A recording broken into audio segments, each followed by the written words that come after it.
কি আর কষ্ট না, কষ্ট না।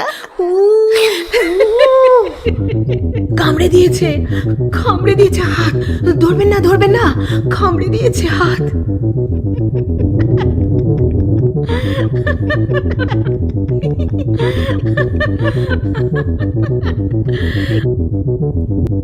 বাবু,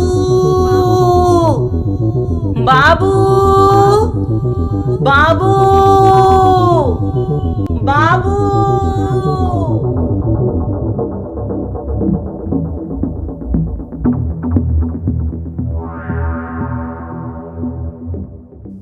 নমস্কার, আপনারা শুনছেন এক ব্যাগ গপ্প।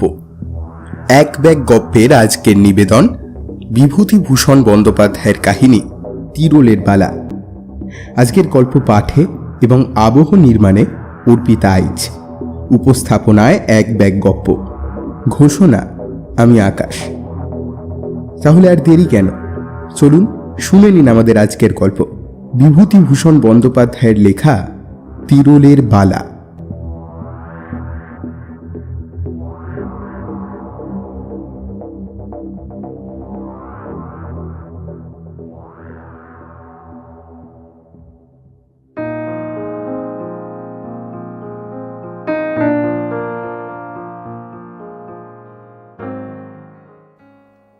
মার্টিন কোম্পানির ছোট লাইন।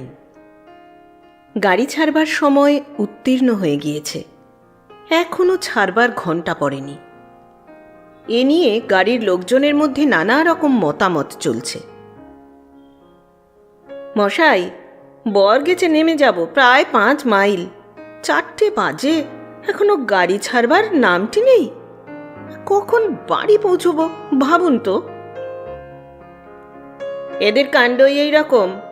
আসুন না, সবাই মিলে একটু কাগজে লেখালেখি করি। সেদিন বরগেছে স্টেশনে 2টো ট্রেনের লোক এক ট্রেনে পড়লে দাঁড়াবার পর্যন্ত জায়গা নেই।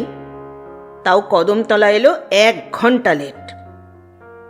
ওই আপিসের সময়টা একটু টাইম মতো যায়, তারপর সব গাড়িরই সমান দশা। আহ, কি ভুল যে করেছি মশাই এই লাইনে বাড়ি করে। রিটায়ার করলাম, কোথায় বাড়ি করি, কোথায় বাড়ি করি। আমার শ্বশুর বললেন তার গ্রামে বাড়ি করতে। সে কোথায় মশাই? এই প্রসাদপুর, যেখানে প্রসাদপুরের ঠাকুর আছেন, ওই মেয়েদের ছেলেপুলে না হলে মাদুলি নিয়ে আসে। হাওড়া ময়দান থেকে 25 মাইল, বেশি না। ভাবলাম কলকাতার কাছে, সস্তা গন্ডা হবে, পাড়াগা জায়গা, শ্বশুরবাড়ির সবাই রয়েছেন। তখন কি মশাই জানি যে 3-4 হাজার টাকা খরচ করে বাড়ি করলুম, দেখছি যেমনি ম্যালেরিয়া তেমনি যাতায়াতের কষ্ট। 25 মাইল আসতে 25 খেলা খেলছে এই স্টুপিড গাড়িগুলো। 25 কি স্যার, 3-25 75 খেলা বলুন। আমারও পৈতৃক বাড়ি ওই প্রসাদপুরের কাছে, নরোত্তমপুর। ডেলি প্যাসেঞ্জারই করি, কান্না পায় এক এক সময়। আমি যাচ্ছিলাম চাঁপাডাঙ্গা, লাইনের শেষ স্টেশন। এদের কথাবার্তা শুনে ভয় হলো। স্টেশন থেকে 4 মাইল দূরে দামোদর নদীর এপারেই আমার এক মাসিমা থাকেন। মেসমশাই নাকি মৃত্যুশয্যায়, তাই চিঠি পেয়ে মাসিমার স্বনির্বন্ধ অনুরোধে সেখানে চলেছি। যেরকমেরা বলছে তাতে কখন সেখানে পৌঁছবো কে জানে। কামরার এক কোণের বেঞ্চিতে একটি যুবক ও তার সঙ্গে একটি 17-18 বছরের সুন্দরী মেয়ে বসেছিল। মেয়েটির পরনে সিল্কের ছাপা শাড়ি, পায়ে মাদ্রাজি চটি, মাথার চুলগুলো যেন একটু হেলাগোছাভাবে বাঁধা। সে জানলা দিয়ে বাইরের দিকে চেয়েছিল। যুবকটি মাঝে মাঝে সকলের কথাবার্তা শুনছে, মাঝে মাঝে বাইরের দিকে চেয়ে ধূমপান করছে। গাড়ি ছেড়ে 3-4টে স্টেশন এলো। পান, পটল, আলু, মাছের পুঁটলি হাতে ডেলি প্যাসেঞ্জারের দল ক্রমে ক্রমে নেমে যাচ্ছে। বাকি দল এখনও সামনাসামনি বেঞ্চিতে মুখোমুখি বসে কোঁচার কাপড় মেলে তাস খেলছে। মাঝে মাঝে ওদের হুঙ্কার শোনা যাচ্ছে ইঞ্জিনের ঝকঝক শব্দ ভেদ করে। 2 hearts, no trump, 3 spades। যখন জাঙ্গিপাড়া গাড়ি এসে দাঁড়িয়েছে তখন বেলা যায়। জাঙ্গিপাড়া স্টেশনের সামনে বড় দিঘিটার ধারের তালগাছগুলোর গায়ে রাঙা রোদ। শেষ ডেলি প্যাসেঞ্জারটি জাঙ্গিপাড়ায় নেমে যাওয়াতে গাড়ি খালি হয়ে গেল। একেবারে খালি নয়, কারণ রইলাম কেবল আমি। কোণের বেঞ্চির দিকে চেয়ে দেখি সেই যুবক ও তার সঙ্গিনী মেয়েটিও রয়েছে। এতক্ষণ প্যাসেঞ্জারদের গল্পগুজব শুনতে শুনতে আসছিলাম বেশ। এখন তারা সবাই নেমে গিয়েছে, আমি প্রায় একাই। স্বভাবতই যুবক ও মেয়েটির প্রতি মনোযোগ আকৃষ্ট হল। মেয়েটি বিবাহিতা নয়, সে তো বেশ দেখেই বুঝতে পারা যাচ্ছে। তবে ওদের সম্বন্ধ কি? ভাই বোন কিংবা মামা ভাগ্নি? মেয়েটি বেশ সুন্দরী। ছোকরা মেয়েটিকে ভুলিয়ে নিয়ে পালাচ্ছে না তো? আশ্চর্য নয়, আজকালকার ছেলে ছোকরাদের কাণ্ড তো। যাকে আমার সেসব ভাবনায় দরকার কি? নিজের কি হবে তার নেই ঠিক। সন্ধ্যা তো হয়ে এলো। মাসিমাদের গ্রাম স্টেশন থেকে 2-3 মাইল। পথও সুগম নয়। ট্রেন আটপুর এসে দাঁড়ালো জাঙ্গিপাড়ার পরের স্টেশন। তারপর ছাড়ল।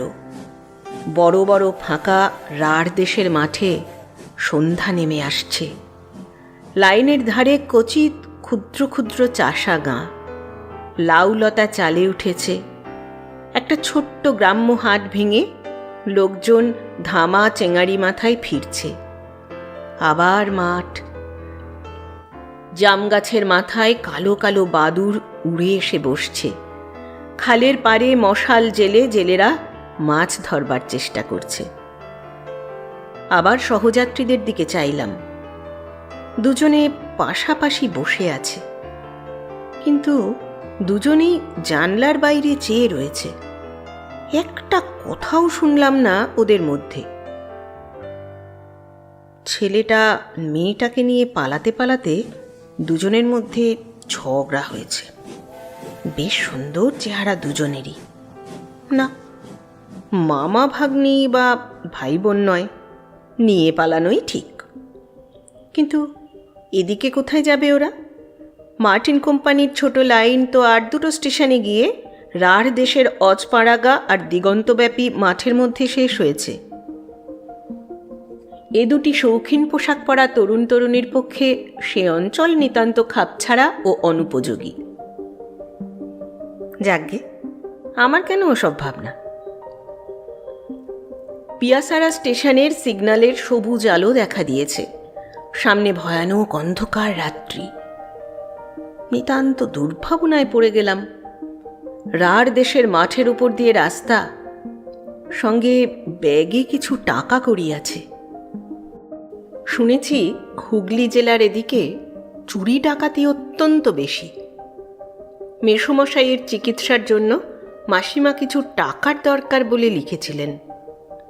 মাই টাকাটা দিয়েছে।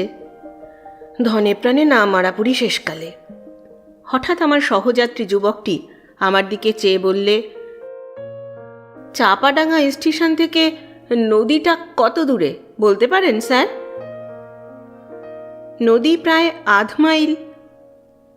নৌকো পাওয়া যায় খেয়ায়? এখন নদীতে জল কম, তবে নৌকাও বোধহয় আছে। যুবকটি আর কোনো কথা না বলে আবার বাইরের দিকে চেয়ে রইল। আমার অত্যন্ত কৌতূহল হলো। একবার জিজ্ঞেস করে দেখি না ওরা কোথায় যাবে। কিন্তু ওদের দিক থেকে কথাবার্তার ভরসা না পেয়ে চুপ করে রইলাম। পিয়াসারা স্টেশনে এসে গাড়ি দাঁড়ালো। বিশেষ কেউ নামলো উঠল না, ছোট্ট স্টেশন। যুবকটি আমায় জিজ্ঞেস করলে, আচ্ছা স্যার, ওপারে গাড়ি পাওয়া যায়? আমি ওর দিকে চেয়ে বললাম, কি গাড়ির কথা বলছেন? এই যে কোনো গাড়ি, মোটর বাস কি ঘোড়ার গাড়ি। লোকটা বলে কি, এই অজপাড়া গায়ে ওদের জন্য মোটরের বন্দোবস্ত করে রাখবে কে? বুঝতে পারলাম না। বললাম, না মশাই, যতদূর জানি ওসব পাবেন না সেখানে। পাড়াগা জায়গা, রাস্তাঘাট তো নেই। এবারও ওদের গন্তব্যস্থান সম্বন্ধে আমার কৌতূহল অতি কষ্টে চেপে রাখলাম, কিন্তু যুবকটি পরমুহূর্তেই আমার সে কৌতূহল মেটাবার পথ পরিষ্কার করে দিলে। জিজ্ঞেস করলে, এই ওখান থেকে তিরোল কত দূর হবে জানেন স্যার? অত্যন্ত আশ্চর্য হয়ে ওর মুখের দিকে চাইলুম। তিরোল যাবেন নাকি? সে তো অনেক দূর বলেই শুনেছি। আমিও এদেশে প্রায় নতুন, ঠিক বলতে পারবো না, তবে 5-6 ক্রোশের কম নয়। যুবকের মুখে উদ্বেগ ও চিন্তার রেখা ফুটে উঠল। আমার দিকে একটু এগিয়ে বসে বললে, যদি কিছু মনে না করেন স্যার, একটা কথা বলবো। তবে ইলোপমেন্টই হবে, যা আন্দাজ করেছিলাম। কিন্তু তিরোলে কেন? সেখানে তো লোকে যায় অন্য উদ্দেশ্যে। বললুম, হ্যাঁ বলুন না, বলুন। যুবকটি মেয়েটির দিকে আঙুল দিয়ে দেখিয়ে গলার সুর নামিয়ে বললে, ওকেই নিয়ে যাচ্ছি তিরোলে, পাগলা কালীর বালা আনতে, ওরই জন্যে। আমার বোন, কাল অমাবস্যা আছে, কাল বালা পড়ার নিয়ম। বাধা দিয়ে বললাম, মেয়েটি কি? চুপ করে আছে এখন প্রায় 2 মাস, কিন্তু যখন ক্ষেপে ওঠে তখন ভীষণ হয়ে ওঠে, সামলে রাখা কঠিন। এই এত রাত যে হবে বুঝতে পারিনি স্যার। সবাই বলেছিল স্টেশন থেকে বেশি দূরে নয়। আপনারা আসছেন কোত্থেকে? অনেক দূর স্যার, ধানবাদের কাছে সয়লাডি কলিয়ারি। এদিকের খবর কিছুই জানি নে, লোকে যেমন বলেছে তেমনই শুনেছি। কি করি এখন? ওই মেয়ের সঙ্গে বিদেশ বিভূমি জায়গা, বড় বিপদে পড়ে গেলাম যে। চুপ করে ব্যাপারটা বুঝবার চেষ্টা করলাম। ছোকরা বিপদে পড়ে গিয়েছে বেশ। ওর কথা শোনার পর থেকে মেয়েটির দিকে চেয়ে দেখেছি। চমৎকার দেখতে মেয়েটি, ধপধপে ফর্সা রং, বড় বড় চোখ, ঠোঁটের 2টি প্রান্ত উপর দিকে কেমন একটু বাঁকানো, তাতে মুখশ্রী আরো কি সুন্দর যে দেখাচ্ছে। অমন সুন্দরী মেয়ে নিয়ে এই বিদেশে রাত্রিকালে মাঠের মধ্য দিয়ে 5-6 ক্রোশ রাস্তা গাড়ি ভাড়া করে গেলেও বিপদ কাটল বলে মনে করবার কোনো কারণ নেই। এক চাপা ডাঙাতে কোথাও থাকা, কিন্তু পাড়া গাঁয়ে অপরিচিত লোকদের, বিশেষ করে যখন শুনবে যে মেয়েটি পাগল, তখন ওদের রাত্রে আশ্রয় দেবার মতো উদারতা খুব কম মানুষেরই হবে। যুবকটিকে বললাম, চাঁপাডাঙ্গাতে কোনো লোকের বাড়ি আশ্রয় নেবেন রাত্রে, তার চেষ্টা দেখব। এই না স্যার, ওকে অপরিচিত লোকের মধ্যে রাখতে পারবো না, তাহলেই ওর মেজাজ খারাপ হয়ে উঠবে। আমি ছাড়া আর কারো কাছে ও খাবে না পর্যন্ত স্যার। যে কোনো তুচ্ছ ব্যাপারে ও ভীষণ ক্ষেপে উঠতে পারে। সে ভরসা করি নে স্যার। ওর সে মূর্তি দেখলে আমি ওর দাদা, আমি পর্যন্ত দস্তুর মতো ভয় পাই। সে না দেখাই ভালো, ও অন্য মানুষ হয়ে যায় একেবারে। চাঁপাডাঙ্গা স্টেশনে এসে গাড়ি দাঁড়ালো। রাত্রির অন্ধকার এখনো ঘন হয়ে নামেনি, তবে কৃষ্ণা চতুর্দশীর রাত্রি। অনুমান করা যায় কী ধরনের হবে আরেকটু পরে। চাঁপাডাঙ্গা স্টেশনের কাছে লোকের বাড়িঘর বেশি নেই। খানকতক বিচুলি ছাওয়া ঘর, অধিকাংশ পানবিড়ি, মুড়িমুড়কি, মুদিখানার দোকান, একটা সাইকেল সারানোর দোকান, একটা হোমিওপ্যাথিক ডাক্তারখানা, ডাক্তারখানার এক পাশে স্থানীয় ডাকঘর, একটা পুকুর, পুকুরের ওপারে দু একখানা চাষাভুষো লোকের ঘর। আমরা টিকিট দিয়ে সবাই স্টেশনের বাইরে এলাম। সামনেই 2-3খানা ছইওয়ালা গরুর গাড়ি দেখে আমার দুর্ভাবনা অনেকটা কমে গেল।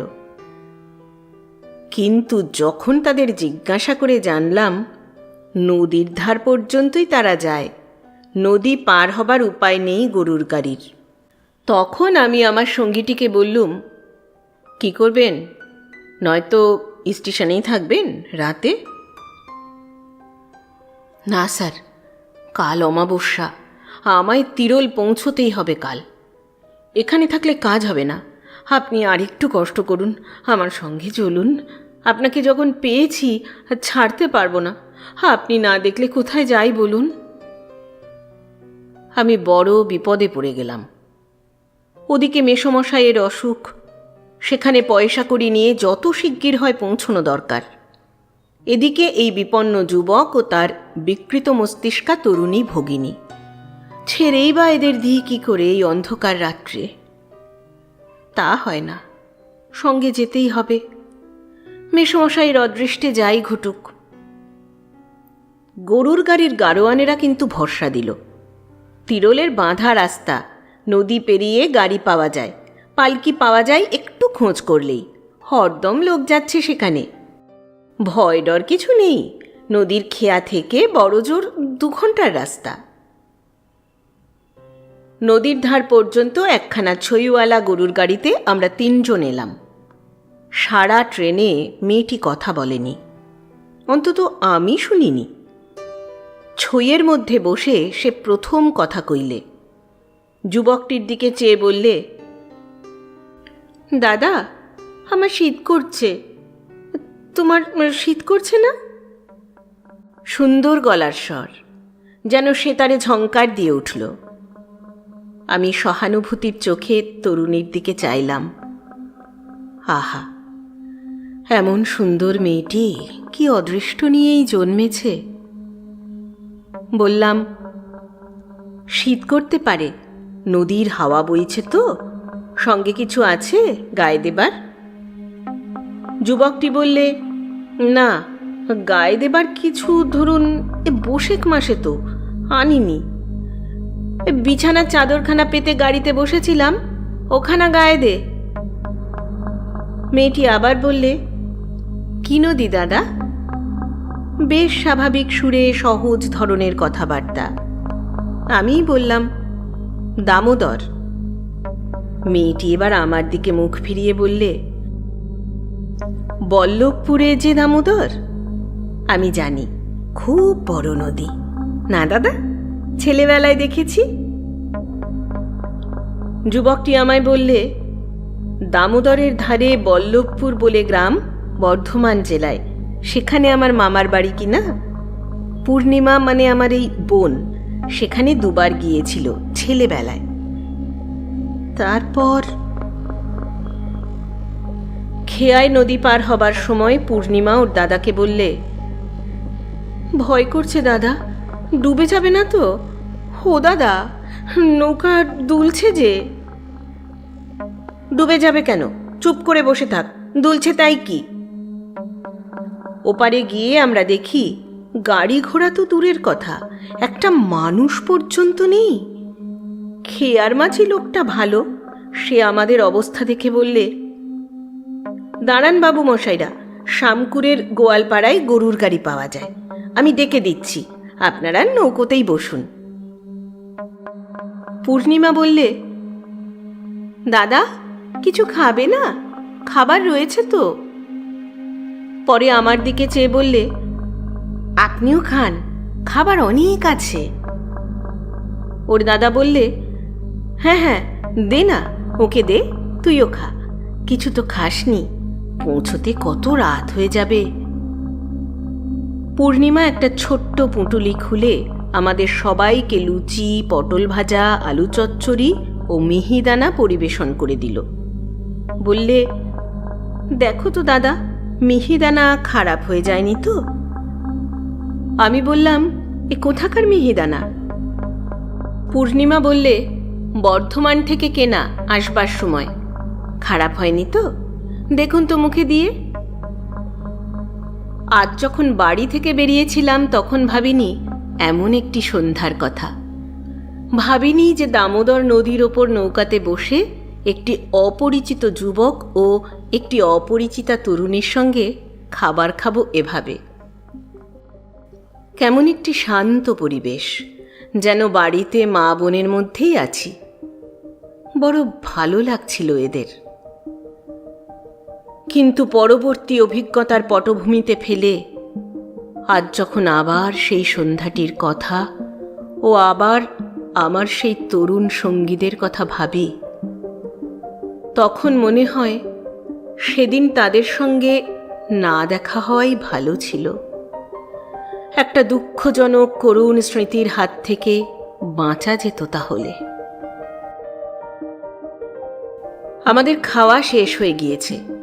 এমন সময় গরুর গাড়ি নিয়ে খেয়ার মাঝি ঘাটের ধারে দামোদরের বিস্তৃত বালির চরে এসে হাজির হলো। তিরোল যাবার ভাড়া ধার্য করে আমরা গাড়িতে উঠে পড়লাম। খেয়ার মাঝিকে তার পরিশ্রমের জন্য কিছু বকশিস দেওয়াও বাদ গেল না।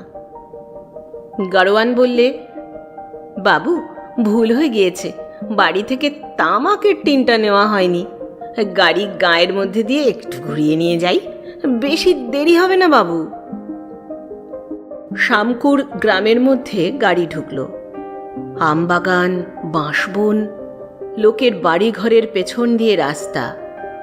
ঘরের দাওয়ায় মেয়েরা রান্না করছে, তারপর আবার মাঠ, আখের ক্ষেত, পাট ক্ষেত।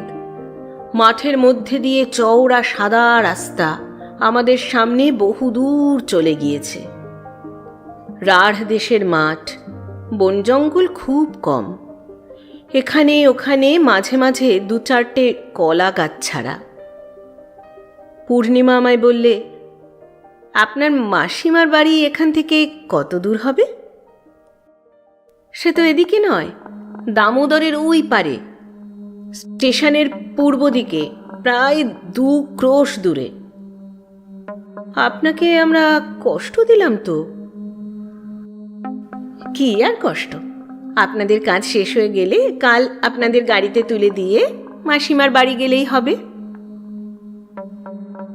পূর্ণিমা মুখে আঁচল দিয়ে ছেলে মানুষই হাসির ফোয়ারা ছুটিয়ে দিলে হঠাৎ। বললে,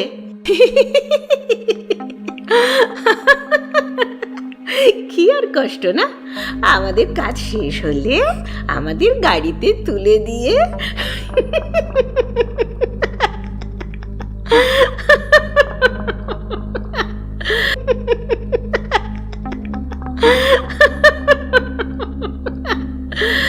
ওর হাসির অদ্ভুত ধরনের উচ্ছ্বাস ও সৌন্দর্য আমাকে বড় মুগ্ধ করলে। এমন হাসি কোনো দিন আমি কাউকে হাসতে দেখিনি। কিন্তু সঙ্গে সঙ্গে মনে হলো এ অপ্রকৃতিস্থের হাসি। স্থির মস্তিষ্ক মেয়ে হলে এ ধরনের হাসতো না, অন্তত এই জায়গায় ও এই অবস্থায়। হঠাৎ ওর দাদা অন্ধকারের মধ্যে আমার গা টিপলে। ব্যাপার কি? আমার ভয় হলো, মেয়েটি ভালো অবস্থায় আছে তো? আমি কোনো কথা না বলে চুপ করে রইলাম। কি জানি মেয়েটির কেমন মেজাজ, কোন কথা তার মনে কিভাবে সাড়া জাগাবে যখন জানি না, তখন একদম কথা না বলাই নিরাপদ। মনে মনে ভাবলাম, এমন সুন্দর মেয়ে কি খারাপ অদৃষ্ট নিয়েই এসেছিল পৃথিবীতে, যে তার অমন সুন্দর প্রাণভরা হাসি তাতে মনে আনন্দ না এনে আনে ভয়। গাড়িতে কিছুক্ষণ কেউ কথা বললে না, সবাই চুপচাপ। মাঠ ভেঙে গরুর গাড়ি আপন মনে চলেছে। বোধহয় আমার একটু তন্দ্রাবেশ হয়ে থাকবে। হঠাৎ কেন যেন ঘুম ভেঙে গেল। গাড়ির ছইয়ের মধ্যে অন্ধকার। আমার মনে হলো সেই অন্ধকারের মধ্যে তরুণী এবং তার দাদার মধ্যে কেমন যেন একটা হাতাহাতি ব্যাপার চলছে। তরুণীর মুখের কষ্টকর আহ আহ শব্দ দুটো আমার কানে যেতেই আমি পেছন ফিরে চাইলাম ওদের দিকে, কারণ আমি বসেছি ছইয়ের সামনে আর ওরা বসেছে গাড়ির পেছন দিকটায়। সেদিকে বেশি অন্ধকার, কারণ ছইয়ের ওদিকটা পর্দা আঁটা। আমি কোনো কথা বলবার পূর্বেই যুবকটি চাপা উদ্বেগে সুরে বললে, ধরুন, ওকে ধরুন, ও গাড়ি থেকে নেমে পড়তে চাইছে, ওকে ধরুন। চাপা সুরে বলবার কারণ বোধ হয় গাড়ির গাড়োয়ানের কানে কথাটা না যায়। আমি হতভম্ব হয়ে মেয়েটির গায়ে কি করে হাত দেব ভাবছি। এমন সময় যুবকটি বেদনার্ত কণ্ঠে উ বলে উঠল। পরক্ষণেই বললে, কামড়ে দিয়েছে, কামড়ে দিয়েছে হাত, ধরবেন না, ধরবেন না, কামড়ে দিয়েছে হাত। ততক্ষণ গাড়োয়ান গাড়ি থামিয়ে দিয়েছে। আমার দিকে চেয়ে বললে, কি বাবু, কি হয়েছে? গাড়োয়ানের কথার উত্তর দেবার সময় বা সুযোগ তখন আমার নেই, কারণ মেয়েটি আমায় ঠেলে বাইরের দিকে আসতে চাইছে অন্ধকারের মধ্যে। ওর দাদা বললে, ওর চুল ধরুন, ওর চুল ধরুন, গায়ে হাত দেবেন না, কামড়ে দেবে। কিন্তু আমি কোনো কিছু বাধা দেবার পূর্বেই মেয়েটি আমাকে ঠেলে গরুর গাড়ির সামনের দিকে গিয়ে পৌঁছল এবং গাড়ি থেকে লাফ দিয়ে নেমে পড়ল। হতভম্ব গাড়োয়ান গরুর কাঁধ থেকে জোয়াল নামাবার পূর্বেই আমি ও মেয়েটির দাদা দুজনেই গাড়ি থেকে লাফিয়ে পড়লাম। মাঠের মধ্যে অন্ধকার তত নিবিড় নয়, কিন্তু মেয়েটির কোনো পাত্তা কোনো দিকেই দেখা গেল না। আমার বুদ্ধিশুদ্ধি লোপ পেয়েছে এবং বোধহয় মেয়েটির দাদারও। এই সময়ে কিন্তু আমাদের গাড়োয়ান যথেষ্ট সাহস ও উপস্থিত বুদ্ধির পরিচয় দিলে। সে ততক্ষণে ব্যাপারটা আন্দাজ করে ফেলেছে। তিরোলে যারা যায় তাদের মধ্যে কেউ না কেউ যে অপ্রকৃতিস্থ থাকবেই, এ তথ্য তাদের অজানা নয়। তবে আমাদের তিনজনের মধ্যে কে সেই লোক, এটাই বোধহয় সে এতক্ষণে ঠাউর করতে পারেনি।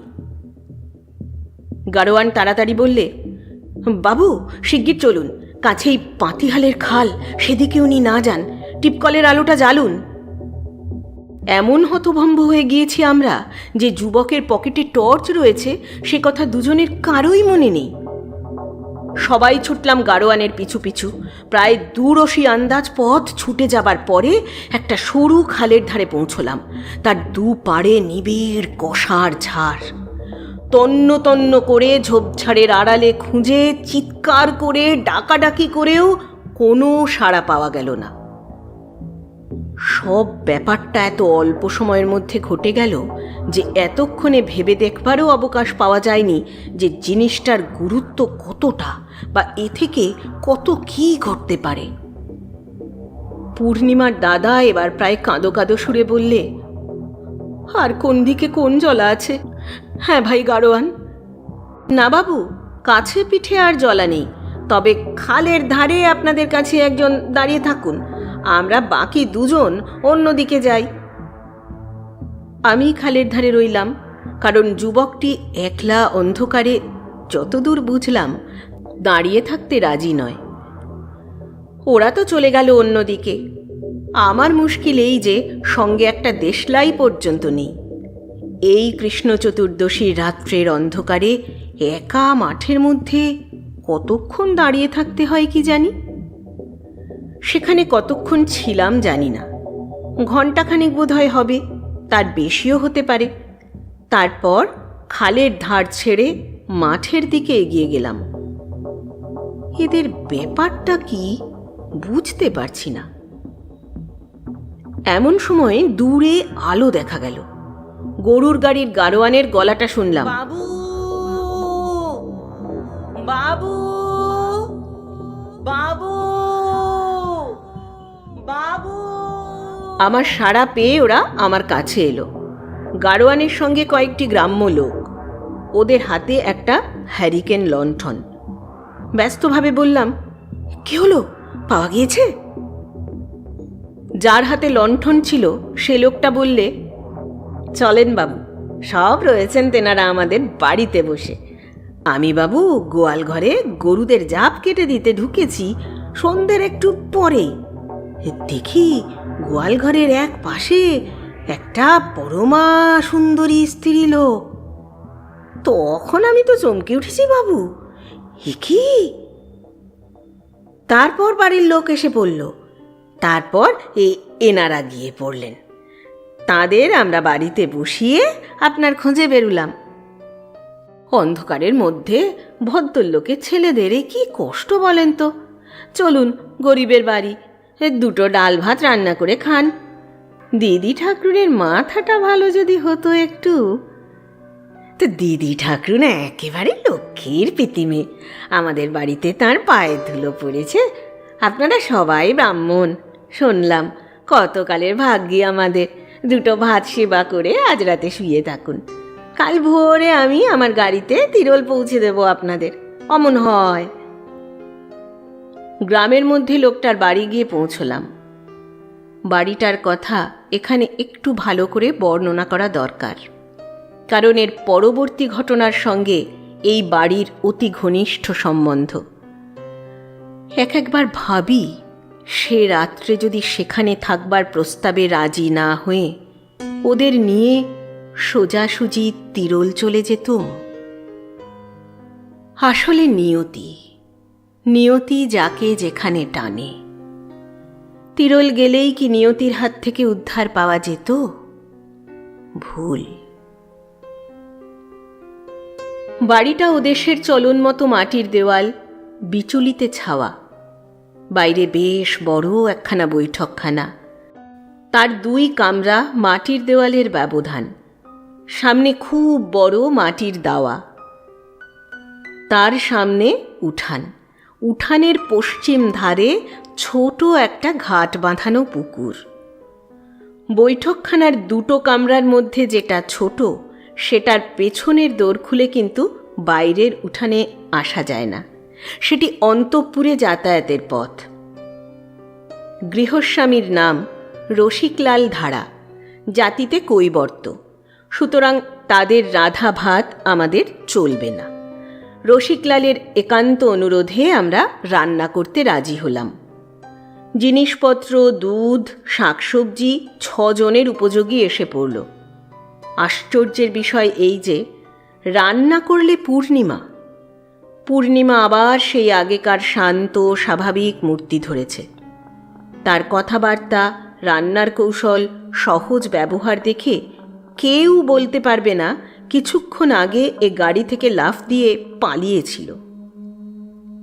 খেতে বসবার কিছু আগে পূর্ণিমা যেখানে রাঁধছে সেখানে উঁকি মেরে দেখি গ্রামের অনেক মেয়ে ওকে দেখতে এসেছে, নানা রকম কথাবার্তা জিজ্ঞেস করছে। বুঝলাম পূর্ণিমার কাহিনী গ্রামময় রটে গিয়েছে। রাত 11টা প্রায় বাজে। পূর্ণিমা আমাদের ডেকে নিয়ে গেল খেতে। আমি বললাম, সকলের সঙ্গে আলাপ হলো পূর্ণিমা? পূর্ণিমা সলজ্জ হেসে বললে, ওরা সব এসেছে কেন জানেন?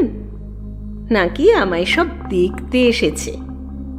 আমি বললাম, আমি ভাই আপনাদের মতোই মেয়ে, 2খানা হাত 2খানা পা, আমায় দেখবার কি আছে? ওর দাদা বললে, আর কি কথা হলো?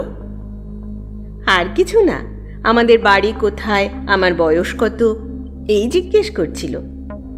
তারপর বেশ দিব্যি সহজভাবেই বললে, আর বলছিল তোমার বিয়ে হয়নি। আমি বললাম, এবছর আমায় বিয়ে দেবেন বলেছেন বাবা। বলেই সে আমাদের পাতে ডাল নাকি একটা পরিবেশন করতে আরম্ভ করল। আমি তো অবাক। ওর দাদার দিকে চাইতে সে বেচারি আমায় চোখ টিপলে। পাগল হোক, উন্মাদ হোক, মেয়েদের স্বাভাবিক প্রবৃত্তি যাবে কোথায়? বড় কষ্ট হলো ভেবে। অভাগীর ও স্বাদ এ জীবনে পূর্ণ হবার নয়। কিন্তু এ ধরনের 2-1টা বেফাঁস কথা ছাড়া পূর্ণিমার অন্য সব কথাবার্তা এমন স্বাভাবিক যে কেউ তার মধ্যে এতটুকু খুঁত ধরতে পারবে না। ওর গলার সুরটা ভারী মিষ্টি। খুব কম মেয়ের গলায় এমন মিষ্টি সুর শুনেছি। এমন একটি সুন্দর চালচলন, নিজের দেহটা বহন করে নিয়ে বেড়ানোর সুশ্রী ধরন আছে ওর। নিতান্ত সাধারণ শ্রেণীর মেয়ে বলে কেউ ওকে ভাবতে পারবে না। আমায় বললে, আপনাকে আমরা বড় কষ্ট দিলুম। আমাদের সয়লাডিতে যাবেন কিন্তু একবার দাদা। বেশ, যাব বই কি দিদি, নিশ্চয়ই যাব। এই পুজোর সময়ই যাবেন। আমাদের ওখানে দুখানা পুজো হয়, একখানা কলিয়ারির বাবুরা করে আর একখানা বাজারে হয়। শখের থিয়েটার হয়। ওর দাদা এই সময় বললে, আর একটা জিনিস দেখবেন, সাঁওতালের নাচ। সে একটা দেখবার জিনিস। আসুন পূজার সময়, ভারী খুশি হব আপনি এলে। পূর্ণিমা উৎসাহের সঙ্গে বললে, তাহলে কথা রইল কিন্তু দাদা, বোনের নেমন্তন্ন রাখতেই হবে কিন্তু আপনার। এই সময় গৃহস্বামীর মেয়ে দুধ নিয়ে এসে পূর্ণিমাকে বললে আমাদের সকলকে দুধ দিতে। পূর্ণিমা বললে, তাহলে একখানা দুধের হাতা নিয়ে এসো খুকি, ডালের হাতায় তো দুধ দেওয়া যাবে না। পূর্ণিমার এই সমস্ত কথাবার্তার খুঁটিনাটি আমার খুব মনে আছে, কারণ পরে এই কথাগুলি মনে মনে আলোচনা করবার যথেষ্ট কারণ ঘটেছিল। আহারাদির প্রায় আধ ঘন্টা পর আমরা সবাই শুয়ে পড়লুম। পূর্ণিমা তার দাদার সঙ্গে বাইরের ঘরের ছোট কামরাটায় এবং আমি বড় কামরাটায়। এবার আমি নিজের কথা বলি। শরীর ও মন বড় ক্লান্ত ছিল। অল্পক্ষণের মধ্যেই ঘুমিয়ে পড়েছিলাম, কিন্তু কতক্ষণ পরে জানি নে, এবং কেন তাও জানি নে, হঠাৎ আমার ঘুম ভেঙে গেল। আমার বুকে যেন পাথরের ভারী বোঝা চাপিয়েছে। নিঃশ্বাস প্রশ্বাস নিতে কেমন কষ্ট হচ্ছে। ভাবলুম নিশ্চয়ই নদীর হাওয়ায় ঠান্ডা লেগে গিয়েছে, কিংবা ওই রকম কিছু। অমন হয়। আবার ঘুমোবার চেষ্টা করি। এমন সময় আমার মনে হলো পাশের কামরায় কিরকম একটা কৌতূহলজনক শব্দ হচ্ছে। হয়তো পূর্ণিমার দাদার নাক ডাকার শব্দ। অদ্ভুত রকমের নাক ডাকা বটে, যেন গুঙানি বা কাতরানির শব্দের মতো। একটু পরেই আর শব্দ শুনতে পেলুম না। আমিও পাশ ফিরে ঘুমিয়ে পড়লাম। আমার ঘুম ভাঙল খুব ভোরে। পাশের কামরার দোর তখনও বন্ধ। আমি উঠে হাত মুখ ধুয়ে মাঠের দিকে বেড়াতে গেলুম। আধ ঘন্টা বেড়ানোর পরে ফিরে এসে দেখি তখনও ওরা কেউ ওঠেনি, এমনকি বাড়ির লোকও না। আরও আধ ঘন্টা পরে গৃহস্বামী রসিক ধারা উঠে বাইরের ঘরের দাওয়ায় এসে বসলে। আমায় বললে, ঘুমুলেন কেমন বাবু? মশা কামড়ায়নি? এরা এখনো ঘুমোচ্ছেন বুঝি? রসিকের সঙ্গে কিছুক্ষণ চাষবাসের গল্প করলাম। তারপর সে উঠে কোথাও বেরিয়ে গেল। এদিকে প্রায় 8টা বাজল। তখনও পূর্ণিমা বা তার দাদার ঘুম ভাঙেনি। 8:30টার সময় রসিক ফিরে এলো। গ্রীষ্মকাল, 8:30 দস্তুর মতো বেলা, খুব রোদ উঠে গিয়েছে। রসিক আবার জিজ্ঞেস করলে, এরা এখনো ওঠেননি? আমি বললাম, কই না, উঠেনি তো। গরমে সারা রাত ঘুম হয়নি বোধহয়, ভোরের দিকে ঘুমিয়েছে আর কি। আমার কাহিনী শেষ হয়ে এসেছে। বেলা 9টার সময়ও যখন ওদের সারা শব্দ শোনা গেল না, তখন আমি দরজায় ঘা দিলাম। ঘরের মধ্যে মানুষ আছে বলেই মনে হলো না। তখন বাধ্য হয়ে আমি পশ্চিম দিকের ছোট জানলাটা দিয়ে উঁকি মেরে দেখতে পেলাম ঘরের মধ্যে একটি মেয়ে নিদ্রিতা। এ অবস্থায় জানলা দিয়ে চেয়ে দেখতে দ্বিধাবোধ করছিলাম, কিন্তু একবার দেখাটা দরকার। ব্যাপার কি ওদের? জানলা দিয়ে যা দেখলাম তাতে আমি চিৎকার করে উঠেছিলাম বোধহয়। ঠিক বলতে পারিনি, কারণ আমারও কিছুক্ষণের জন্য বুদ্ধি লোপ পেয়েছিল। কি যে ঘটেছে, কি ঘটেনি, আমার খেয়াল ছিল না। জানলা দিয়ে যা দেখলুম তা এই। প্রথমেই আমার চোখে পড়ল, ঘরে এত রক্ত কেন? চোখে ভুল দেখলাম নাকি? কিন্তু পর মুহূর্তেই আর সন্দেহের অবকাশ রইল না। ঘরে একখানা চৌকি পাতা, পূর্ণিমার দাদা চৌকির উপরকার বিছানায় উপুড় হয়ে কেমন এক অস্বাভাবিক ভঙ্গিতে শুয়ে।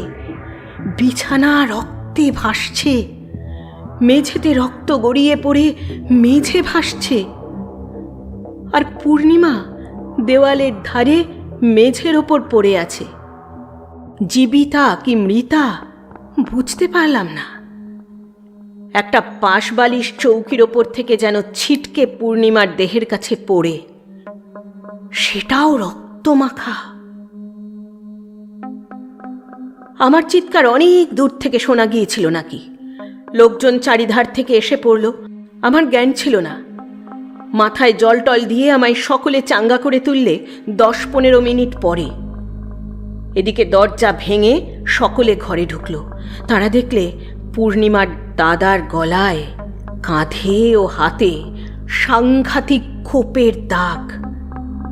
আগের রাত্রে কুটনো কোটার জন্য একখানা বড় বঁটি গৃহস্থেরা দিয়েছিল, সেখানা রক্তমাখা অবস্থায় বিছানার ওপাশে পড়ে। পূর্ণিমার শাড়ি ব্লাউজে কিন্তু খুব বেশি রক্ত নেই, কেবল শাড়ির সামনের দিকটাতে যেন ছিটকে লাগা রক্ত খানিকটা। হতভাগিনী রাত্রে কোন সময় এই বীভৎস কাণ্ড ঘটিয়েছে, নিজের হাতে ভাইকে খুন করে ঘরের মেঝেতে অঘোর নিদ্রায় অভিভূতা দিব্যি শান্ত নিশ্চিন্ত ঘুমোচ্ছে। আমার যখন জ্ঞান হয়ে ঘরে ঢুকেছি, তখনও ঘুমন্ত অবস্থায় ওকে দেখাচ্ছে কি সুন্দর, আরও ছেলে মানুষ, নিষ্পাপ সরলা বালিকার মতো। নারীর প্রলয়ঙ্করী ধ্বংসমূর্তি সেই ভয়ানক প্রভাবে এক মুহূর্তে আমার চোখের সামনে যেন ফুটে উঠল। পলকে যে প্রলয় ঘটায়, এক হাতে দেয় প্রেম, অন্য হাতে আনে মৃত্যু, এক হাতে যার খড়গ, অন্য হাতে বড়া ভয়। অতঃপর যা ঘটবার তাই ঘটল। পাড়ার লোক, গ্রামের লোক ভেঙে পড়ল। পুলিশ এলো। আমি মেয়েটির অবস্থা সম্বন্ধে যা জানি, যতটুকু জানি, খুলে বললাম। তাদের জেরার প্রশ্নোত্তর দিতে দিতে আমার মনে হলো, হয়তোবা আমি পূর্ণিমার দাদাকে খুন করে থাকব। ঘুমন্ত মেয়েটির পাশ থেকে ওর দাদার মৃতদেহ সরানোর ব্যবস্থা আমিই করে দিলাম। মৃতের সকল চিহ্ন, রক্তাক্ত বস্ত্র, বঁটি, বিছানা। পূর্ণিমার ঘুম ভাঙেনি তাই রক্ষে দুপুর পর্যন্ত নিরুদ্বেগে ঘুমল। পুলিশকেও কষ্ট করে ওর ঘুম ভাঙাতে হলো। আমি ওর পাশে দাঁড়ালুম এই ঘোর অন্ধকার রাত্রে। অসহায় উন্মাদিনীর আর কে ছিল সেখানে? যদিও ওর অবস্থা দেখে চোখের জল ফেলেনি এমন লোক সে অঞ্চলে ছিল না। কি মেয়ে, কি পুরুষ, এমনকি থানার মুসলমান দারোগা বাবু পর্যন্ত। সয়লাডি কলিয়ারিতে টেলিগ্রাম করা হলো। ওর বাবা এলেন, তার সঙ্গে এলেন তার 3টি বন্ধু। ওদের মুখে প্রথম শুনলুম পূর্ণিমা বিবাহিতা। পাগল বলে স্বামী নেয় না। সে কখনো জানে সে বিবাহিতা, কখনো আবার ভুলে যায়। পূর্ণিমার মা নেই, তাও এই প্রথম শুনলাম। ভদ্র বংশের ব্যাপার, এ নিয়ে খুব গোলমাল যাতে না হয় শুরু থেকেই তার ব্যবস্থা করা হলো। খবরের কাগজে ঘটনাটি উঠেছিল, কিন্তু একটু অন্যভাবে। কয়েকটি প্রভাবশালী লোকের সহানুভূতি লাভ করার দরুন ব্যাপারের জটিলতার হাত থেকে আমরা অপেক্ষাকৃত সহজে রেহাই পেলাম। পূর্ণিমাকে রাঁচি উন্মাদ আশ্রমে দেওয়ার ব্যবস্থা করা হলো। ওর বাবাও দেখলুম ওকে আর বাড়ি নিয়ে যেতে রাজি নয়। শ্রীরামপুর কোর্টের প্রাঙ্গণ থেকে ওকে মোটরে সোজা আনা হলো হাওড়া। হাওড়া থেকে রাঁচি এক্সপ্রেসে যখন ওঠানো হচ্ছে, তখন একগাল হেসে ও আমার দিকে চেয়ে বললে, সয়লাডিতে আসবেন কিন্তু একদিন, মনে থাকবে তো? ওর বাবাকে বললে, দাদা কোথায় বাবা? দাদাকে দেখছি নে। দাদার কাছে কানের দুল দুটো খোলা রয়েছে, কান বড্ড ন্যাড়া ন্যাড়া দেখাচ্ছে। এসব কয়েক বছর আগেকার কথা। অনেকেই বুঝতে পারবেন আমি কোন ঘটনার কথা বলছি। মানুষ চলে যায়, স্মৃতি থাকে। জীবনের উপর কত চিতার ছাই ছড়ানো, সেই ছাইয়ের সূক্ষ্ম স্তরে বহু প্রিয় পরিচিত জনের পদচিহ্ন আঁকা। এই শ্যামলা পৃথিবী, রৌদ্রালোক, পরিবর্তনশীল ঋতুচক্রের আনন্দ থেকে নির্বাসিতা সে হতভাগিনীর কথা মাঝে মাঝে যখন মনে পড়ে, তখন ভাবি সে নেই। এতদিনে সুদূর রাঁচির উন্মাদ আশ্রমে তার অভিশপ্ত জীবনের অবসান হয়ে গেছে। ভগবান আর ওকে কতকাল কষ্ট দেবেন? বলা বাহুল্য, এই কাহিনীর মধ্যে আমি সব কাল্পনিক নাম ধাম ব্যবহার করেছি, কারণ সহজেই অনুমেয়।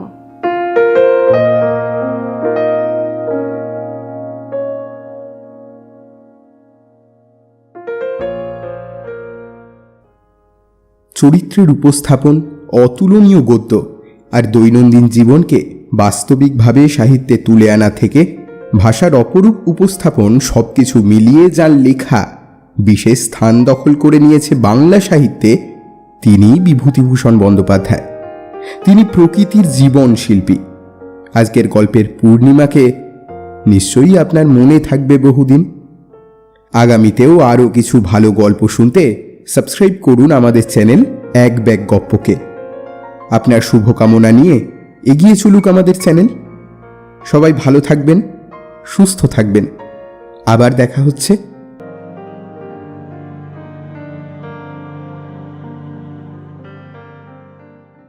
শ্রদ্ধেয় কথাসাহিত্যিক শ্রীযুক্ত বিভূতিভূষণ বন্দ্যোপাধ্যায় রচিত একটি মর্মস্পর্শী গল্প, পুঁই মাচা। গল্প পাঠ করছি আমি অর্পিতা। শব্দ নির্মাণে আকাশ, প্রচ্ছদ কভারম্যান অভিব্রত, উপস্থাপনায় এক ব্যাগ গপ্প ইউটিউব চ্যানেল। শুরু করছি বিভূতিভূষণ বন্দ্যোপাধ্যায় রচিত পুঁই মাচা।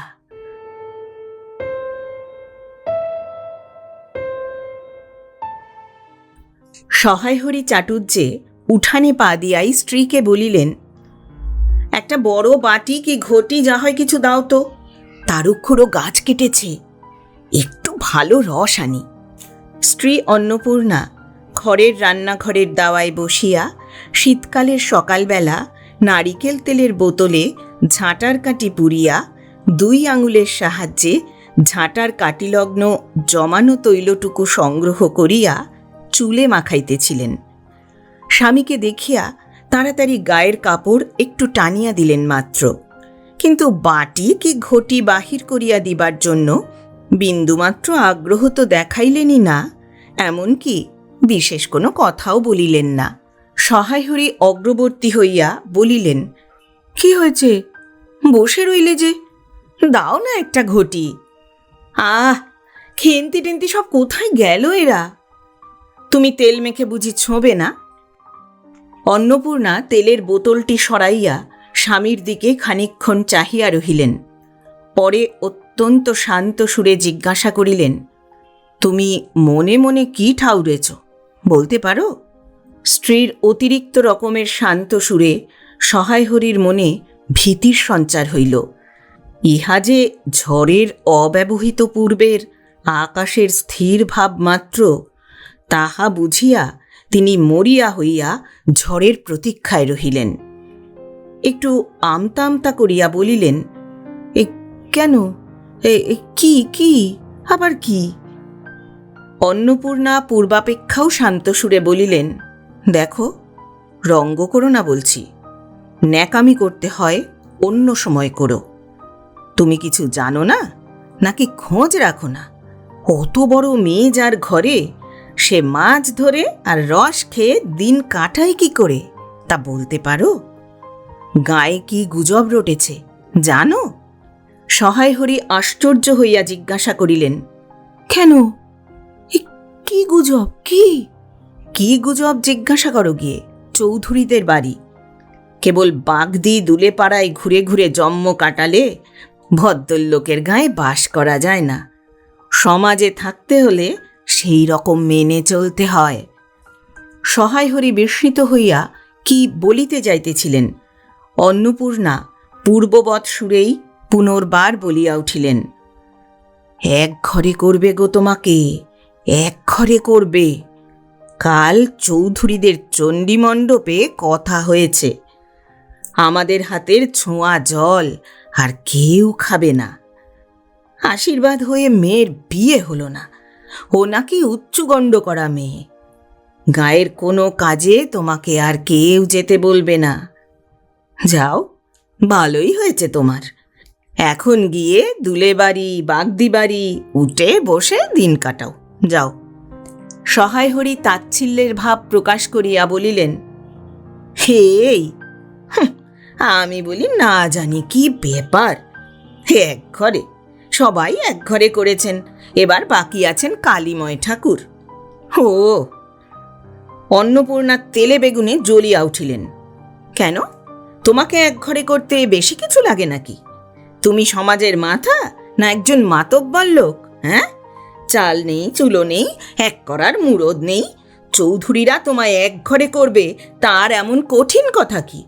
আর সত্যিই তো, একদিকে ধাড়ি মেয়ে হয়ে উঠল, হঠাৎ স্বর নামাইয়া বলিলেন, হলো যে 15 বছরের, বাইরে কমিয়ে বলে বেড়ালে কি হবে? লোকের চোখ নেই? পুনরায় গলা উঠাইয়া বলিলেন, না বিয়ে দেবার গা, না কিছু। আমি কি যাব পাত্র ঠিক করতে? সশরীরে যতক্ষণ স্ত্রীর সম্মুখে বর্তমান থাকিবেন, স্ত্রীর গলার সুর ততক্ষণ কমিবার কোনো সম্ভাবনা নাই বুঝিয়া সহায় হরি দাওয়া হইতে তাড়াতাড়ি একটা কাঁসার বাটি উঠাইয়া লইয়া খিড়কি দুয়ার লক্ষ্য করিয়া যাত্রা করিলেন। কিন্তু খিড়কি দুয়ারের একটু এদিকে কি দেখিয়া হঠাৎ থামিয়া গেলেন এবং আনন্দপূর্ণ স্বরে বলিয়া উঠিলেন, এসব কি রে খেন্তিমা, এসব কোথা থেকে আনলি? ও, এ যে 14-15 বছরের একটি মেয়ে আর দুটি ছোট ছোট মেয়ে পিছনে লইয়া বাড়ি ঢুকিল। তাহার হাতে এক বোঝা পুঁইশাক, ডাঁটাগুলি মোটা ও হলদে হলদে। চেহারা দেখিয়া মনে হয় কাহারা পাকা পুঁই গাছ উপড়াইয়া ফেলিয়া উঠানের জঙ্গল তুলিয়া দিতেছিল। মেয়েটি তাহাদের উঠানের জঞ্জাল প্রাণপণে তুলিয়া আনিয়াছে। ছোট মেয়ে দুটির মধ্যে একজনের হাত খালি, অপরটির হাতে গোটা 2-3 পুঁই পাতা জড়ানো কোনো দ্রব্য। বড় মেয়েটি খুব লম্বা, গোলগাল চেহারা, মাথার চুলগুলো রুক্ষ ও অগোছালো, বাতাসে উড়িতেছে। মুখখানা খুব বড়, চোখ দুটো ডাগর ডাগর ও শান্ত।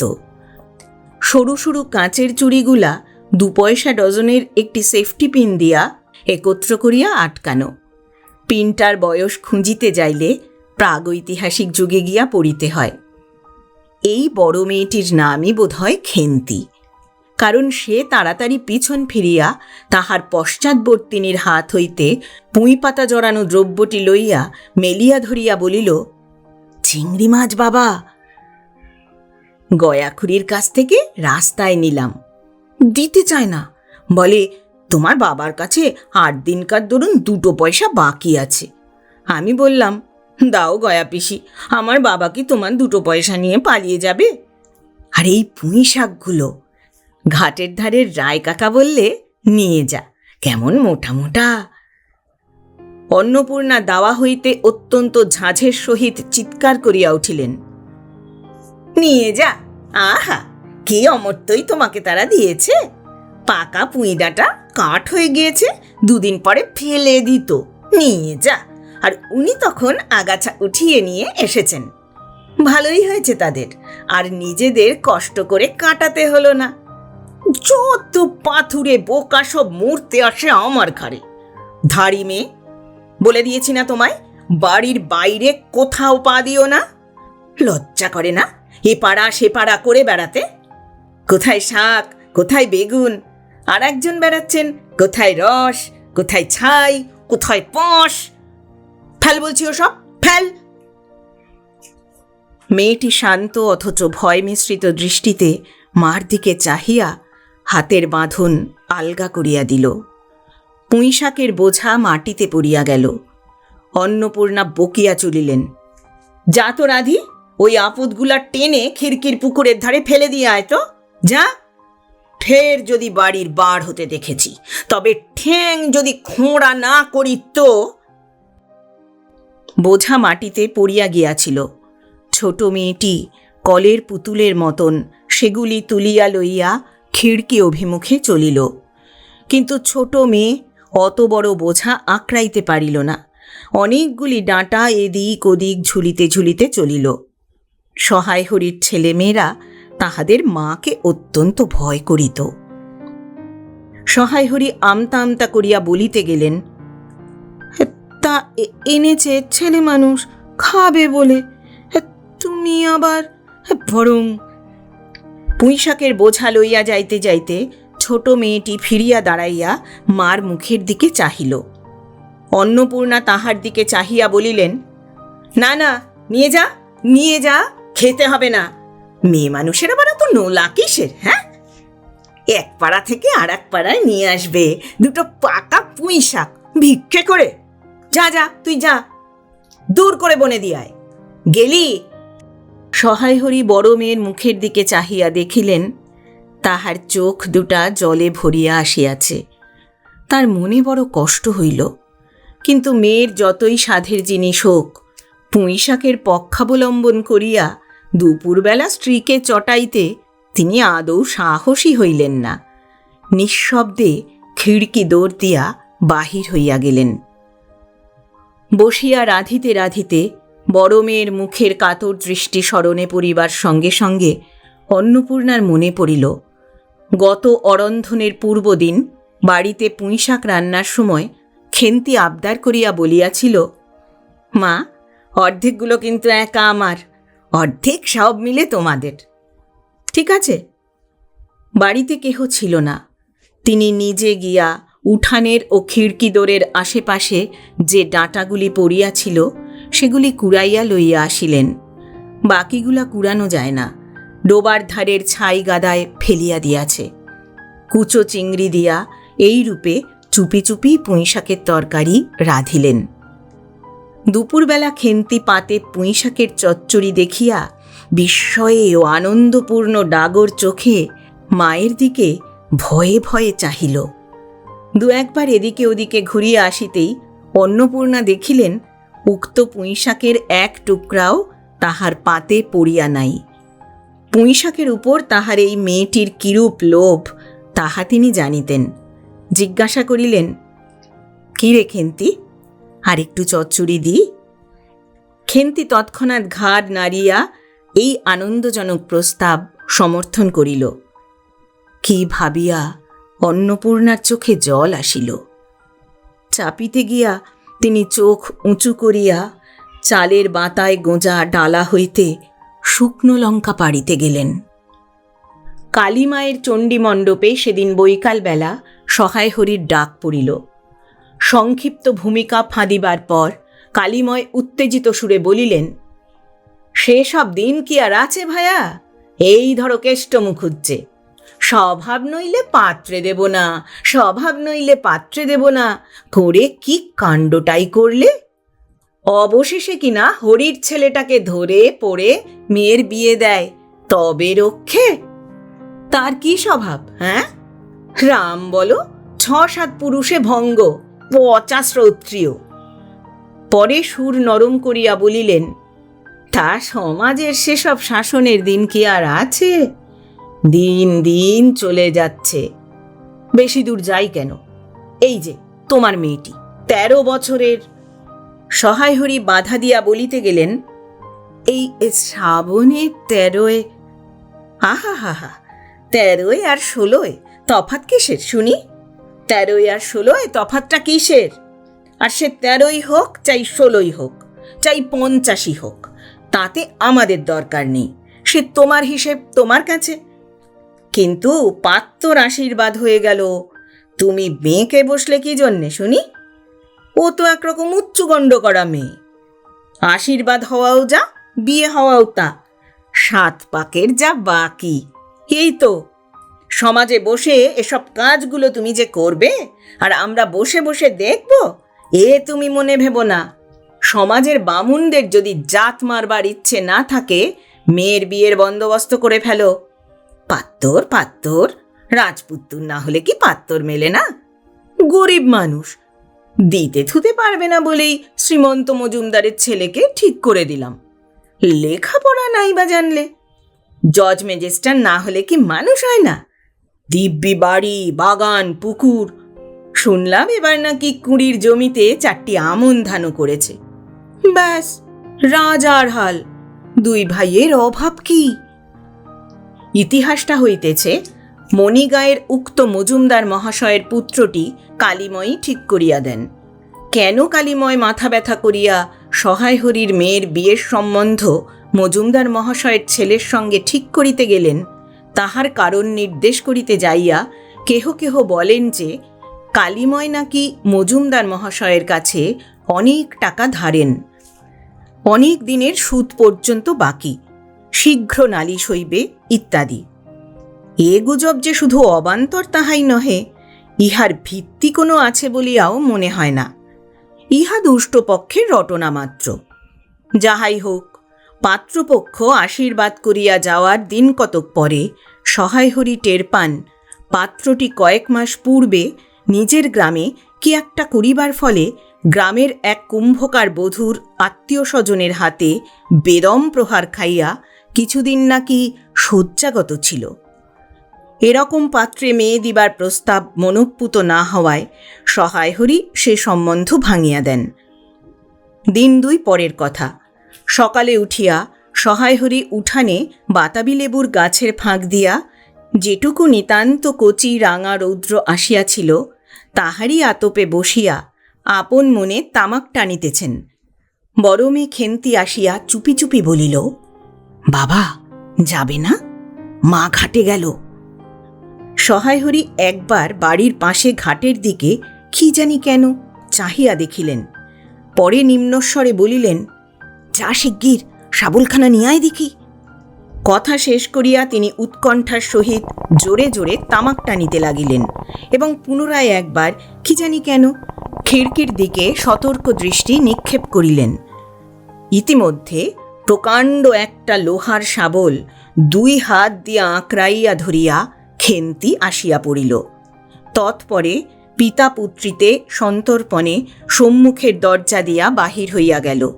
ইহাদের ভাব দেখিয়া মনে হইতেছিল ইহারা কাহারও ঘরে শীত কাটিতে যাইতেছে। অন্নপূর্ণা স্নান সারিয়া সবে কাপড় ছাড়িয়া উনুন ধরাইবার জোগাড় করিতেছেন, মুখুজ্জে বাড়ির ছোট খুকি দুর্গা আসিয়া বলিল, খুড়িমা, মা বলে দিলে খুড়িমাকে গিয়ে বল মা ছোঁবে না, তুমি আমাদের নবান্নটা মেখে আর ইতুর ঘটগুলো বার করে দিয়ে আসবে। মুখুজ্জে বাড়ি ও পাড়ায়, যাইবার পথের বাঁধারে এক জায়গায় শেওড়া, বনভাট, রাংচিতা, বনচালতা গাছের ঘন বন। শীতের সকালে এক প্রকার লতাপাতার ঘন গন্ধ বন হইতে বাহির হইতেছিল। একটা লেজ ঝোলা হলদে পাখি আমড়া গাছের এডাল হইতে ওডালে যাইতেছে। দুর্গা আঙুল দিয়া দেখাইল, খুড়িমা খুড়িমা, হই যে কেমন না পাখিটা, কি সুন্দর। পাখি দেখিতে গিয়া অন্নপূর্ণা কিন্তু আরেকটি জিনিস দেখিতে পাইলেন। ঘন বনটার মধ্যে কোথায় এতক্ষণ খুব খুব একটা আওয়াজ হইতেছিল, কে যেন কি খুঁড়িতেছে। দুর্গার কথার পরেই হঠাৎ সেটা বন্ধ হইয়া গেল। অন্নপূর্ণা সেখানে খানিকক্ষণ থমকিয়া দাঁড়াইলেন, পরে চলিতে আরম্ভ করিলেন। তাহারা খানিক দূর যাইতে বনের মধ্যে পুনরায় খুব খুব শব্দটি আরম্ভ হইল। কাজ করিয়া ফিরিতে অন্নপূর্ণার কিছু বিলম্ব হইল। বাড়ি ফিরিয়া দেখিলেন খেন্তি উঠানে রৌদ্রে বসিয়া তেলের বাটি সম্মুখে লইয়া খোঁপা খুলিতেছে। তিনি তীক্ষ্ণ দৃষ্টিতে মেয়ের দিকে চাহিয়া দেখিয়া রান্নাঘরে গিয়া উনুন ধরাইবার উদ্যোগ করিতে লাগিলেন। মেয়েকে বলিলেন, এখনো নাইতে যাসনি রে? কোথায় ছিলি এতক্ষণ? খেন্তি স্নান করিতে যাইবার একটুখানি পরেই সহায় হরি সোৎসাহে 15-16 সের ভারী একটা আলু ঘাড়ে করিয়া কোথা হইতে আসিয়া উপস্থিত হইলেন এবং সম্মুখে স্ত্রীকে দেখিয়া কৈফিয়তের দৃষ্টিতে সেই দিকে চাহিয়াই বলিয়া উঠিলেন, ওই ওপাড়ার ময়সা চৌকিদার রোজই বলে, কর্তা ঠাকুর, তোমার বাপ থাকতে তবু মাসে মাসে এদিকে তোমাদের পায়ের ধুলো পড়ত, তা আজকাল তো তোমরা আর আসো না। এই বেড়ার গায়ে মেটে আলু করে রেখেছি, তা দাদা ঠাকুর বরং। অন্নপূর্ণা স্থির দৃষ্টিতে স্বামীর দিকে চাহিয়া বলিলেন, বরজপোতার বনের মধ্যে বসে খানিক আগে কি করছিলে শুনি? সহায় হরি অবাক হইয়া বলিলেন, আমি? না, আমি কখন? কখনো না, এই তো আমি।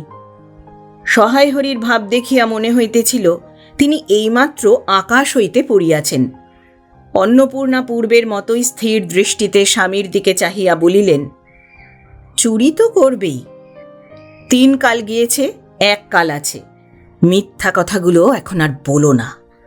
আমি সব জানি। মনে ভেবেছিলে আপদ ঘাটে গিয়েছে, আর কি। দুর্গার মা ডেকে পাঠিয়েছিল। ও পাড়ায় যাচ্ছি, শুনলাম বরজপাতার বনের মধ্যে কি সব খুব খুব শব্দ। তখনই আমি বুঝতে পেরেছি, তোমার তো ইহকালও নেই, পরকালও নেই। চুরি করতে, ডাকাতি করতে যা ইচ্ছে করো, কিন্তু মেয়েটাকে আবার এর মধ্যে নিয়ে ওর মাথা খাওয়া কিসের জন্যে শুনি?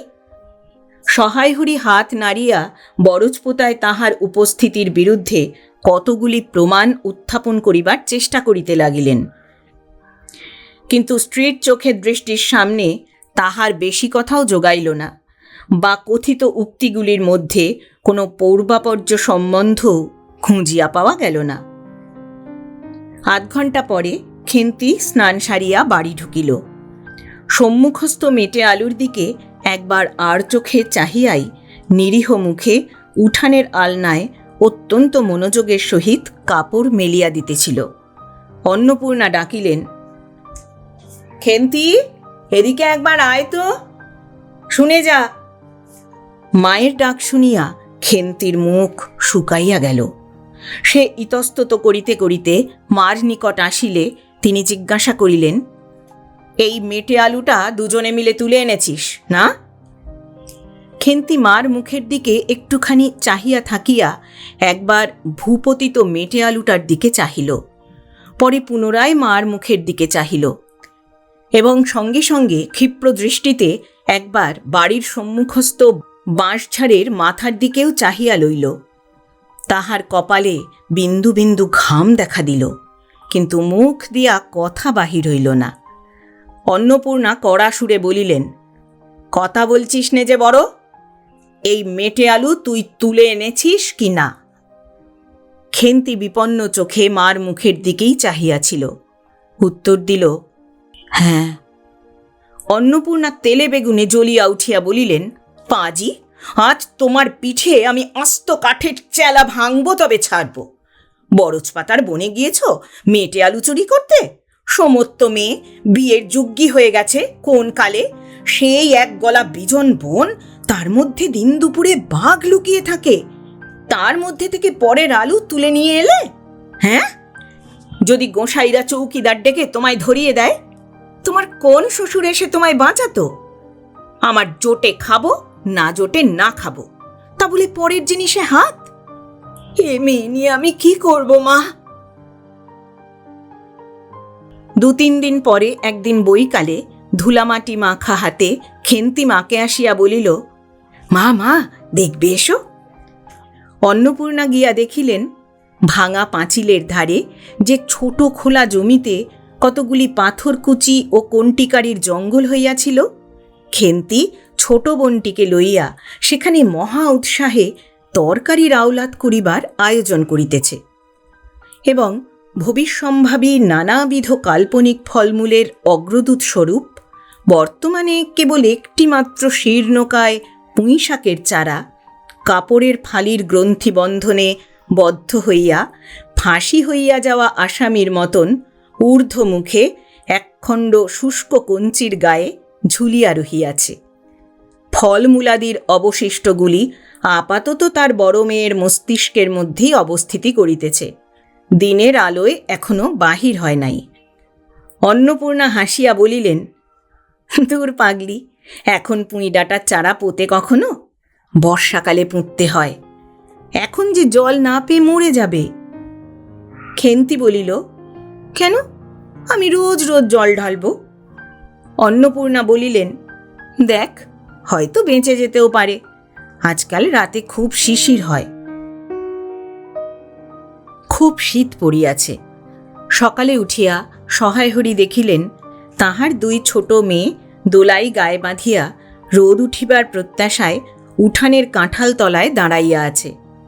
একটা ভাঙা ঝুড়ি করিয়া খেন্তি শীতে কাঁপিতে কাঁপিতে মুখুজ্জে বাড়ি হইতে গোবর কুড়াইয়া আনিল। সহায়হরি বলিলেন, হ্যাঁ মা খেন্তি, তা সকালে উঠে জামাটা গায়ে দিতে তোর কি হয়? দেখ দেখি, এই শীত। আচ্ছা দিচ্ছি বাবা। কই শীত তেমন তো। হ্যাঁ দে মা, এক্ষুনি দে, অসুখ বিসুখ 5 রকম হতে পারে, বুঝলি নে। সহায়হরি বাহির হইয়া গেলেন। ভাবিতে ভাবিতে গেলেন, তিনি কি অনেক দিন মেয়ের মুখে ভালো করিয়া চাহেন নাই? খেন্তির মুখ এমন সুশ্রী হইয়া উঠিয়াছে। জামার ইতিহাস নিম্নলিখিত রূপ। বহু বৎসর অতীত হইল, হরিপুরের রাসের মেলা হইতে সহায়হরি কালো সার্জের এই 2.5 টাকা মূল্যের জামাটি ক্রয় করিয়া আনেন। ছিঁড়িয়া যাইবার পর তাহাতে কতবার রিপু ইত্যাদি করা হইয়াছিল। সম্প্রতি গত বৎসর হইতে খেন্তির স্বাস্থ্যোন্নতি হওয়ার দরুন জামাটি তাহার আর গায়ে হয় না। সংসারের এসব খোঁজ সহায়হরি কখনো রাখিতেন না। জামার বর্তমান অবস্থা অন্নপূর্ণারও জানা ছিল না। খেন্তির নিজস্ব ভাঙা টিনের তোরঙ্গের মধ্যেই উহা থাকিত। পৌষ সংক্রান্তি। সন্ধ্যাবেলা অন্নপূর্ণা একটা কাঁশিতে চালের গুঁড়া, ময়দা ও গুড় দিয়া চটকাইতেছিলেন। একটি ছোট বাটিতে 1 বাটি তেল। খেন্তি কুড়ুনির নিচে একটা কলার পাত পাড়িয়া 1 থালা নারিকেল কুড়িতেছে। অন্নপূর্ণা প্রথমে খেন্তির সাহায্য লইতে স্বীকৃত হন নাই, কারণ সে যেখানে সেখানে বসে, বনে বাদারে ঘুরিয়া বেড়ায়, তাহার কাপড় চোপড় শাস্ত্রসম্মত ও সূচি নহে। অবশেষে খেন্তি নিতান্ত ধরিয়া পড়ায় হাত পা ধোয়াইয়া শুদ্ধ কাপড় পরাইয়া তাহাকে বর্তমান পদে নিযুক্ত করিয়াছেন। ময়দার গোলামাখা শেষ হইলে অন্নপূর্ণা উনুনে খোলা চাপাইতে যাইতেছেন। ছোট মেয়ে রাধা হঠাৎ ডান হাতখানি পাতিয়া বলিল, মা, ওই একটু। অন্নপূর্ণা বড় গামলাটা হইতে একটুখানি গোলা তুলিয়া হাতের আঙুল 5টি দ্বারা একটি বিশেষ মুদ্রা রচনা করিয়া সেটুকু রাধার প্রসারিত হাতের উপর দিলেন। মেজ মেয়ে পুঁটি অমনি ডান হাতখানা কাপড়ে তাড়াতাড়ি মুছিয়া লইয়া মার সামনে পাতিয়া বলিল, মা, আমায় একটু। খেন্তি সূচি বস্ত্রে নারিকেল কুড়িতে কুড়িতে লুব্ধ নেত্রে মধ্যে মধ্যে এদিকে চাহিতেছিল। এ সময় খাইতে চাওয়ায় মা পাছে বকে, সেই ভয়ে চুপ করিয়া রহিল। অন্নপূর্ণা বলিলেন, দেখি নিয়ে আয় তো খেন্তি ওই নারকেল মালাটা, হতে তোর জন্যে একটু রাখি। খেন্তি ক্ষিপ্র হস্তে নারিকেলের উপরের মালাখানা যাহাতে ফুটা নাই সেখানা সরাইয়া দিল। অন্নপূর্ণা তাহাতে একটু বেশি করিয়া গোলা ঢালিয়া দিলেন। মেজ মেয়ে পুঁটি বলিল, জ্যাঠাইমারা অনেকখানি দুধ নিয়েছে মা, রাঙা দিদি ক্ষীর তৈরি করছিল, ওদের অনেক রকম হবে। খেন্তি মুখ তুলিয়া বলিল, এবেলা আবার হবে নাকি? ওরা তো ওবেলা ব্রাহ্মণ নেমন্তন্ন করেছিল, সুরেশ কাকাকে আর ও পাড়ার তিনুর বাবাকে। ওবেলা তো পায়েস, ঝোলপুলি, মুক্তক্তি এইসব হয়েছে। পুঁটি জিজ্ঞাসা করিল, হ্যাঁ মা, ক্ষীর নইলে নাকি পাটিসাপটা হয় না।